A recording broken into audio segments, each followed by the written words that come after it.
ሰላም ጤና ይስጥልኝ ሐረርን ላስተዋውቃችሁ ይህ አሁን የምንገኝበት አጃቤ ይባላል አጃጋር ተብሎ ይጠራል የሐረሪ ባህላዊ ቤት ሙዚየምም የሚገኝበት ቦታ ነው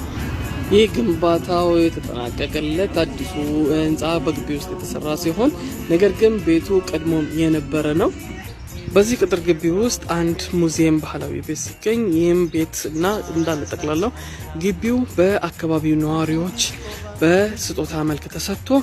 ብርም ተደግፎ በራሳቸው ህብረተሰቡ አዋጥቶ የገነባው ሲሆን የሐረሪን ባህል ቋንቋንና ታሪክ እንዲሁም ኪደትን ለማቆየት ሲባል የሰሩትና ያዋጣው የገነቡት የማህበረሰቡ መገልገያ ቦታ ነው ይህ አዳራሽም ያለው ኪነት ቦታ ሲሆን በባህልና ቱሪዝም ቢሮ እድሳት የተደረገለት ሲሆን የሚተዳደረው በአገር ሽማግሌዎች ወይም በማህበረሰቡ ከተውጣጡ የማህበረሰቡ ክፍሎች ሲሆን ነገር ግን ያው አሁንም አገልግሎት መስጠቱን አላቋረጠም ይህን ይመስላል